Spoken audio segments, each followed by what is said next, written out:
शांतपणे ऐकून घ्या, अशी माझी नम्र विनंती। मंदिर में अंधेरा बुझाने के लिए दिया जलाना पड़ता है। मंदिर का अंधेरा बुझाने के लिए दिया जलाना पड़ता है। उजाला देवता का नहीं, उजाला दिए का होता है।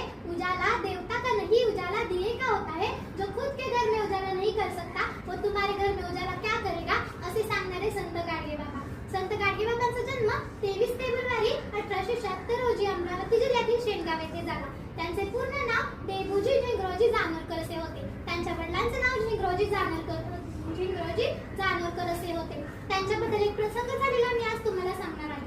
दरवेळेसप्रमाणे पंढरपूरची वारी निघाली होती। त्या वारीमध्ये संत गाडगे बाबाही होते। सर्वजण पंढरपूरच्या वारीला का जातात? देवाचे दर्शन करण्यासाठी। पण नाही, संत गाडगे बाबा त्यासाठी गेले नव्हते। ते तिथे लोकांनी केलेला कचरा साफ करण्यासाठी गेलेले, तिथली घाण साफ करण्यासाठी गेलेले आणि त्यांनी त्या जिथली घाण साफ केली त्याच ठिकाणी संध्याकाळी कीर्तन घेतले। कारण त्यांनी परिसरातील घाण तर स्वच्छ केली, पण त्यांना लोकांच्या मनातील घाण स्वच्छ करायची होती, म्हणून त्यांनी त्याच ठिकाणी कीर्तनही घेतले। आणि त्यांनी कीर्तनात विचारलेले प्रश्न, तुम्ही तुमच्या देवाला कापड स्नान घातले? हो. कोणी घातले? आम्हीच। बघा, तुमच्या देवाला तर स्नान पण करता येत नाही। तुम्ही तुमच्या देवाला नैवेद्य दाखवला? हो. कोणी दाखवला? आम्ही। तुमच्या देवाला तर नैवेद्य पण खाता येत नाही। तुमच्या देवाला वस्त्र घातली? कोणी? आम्ही।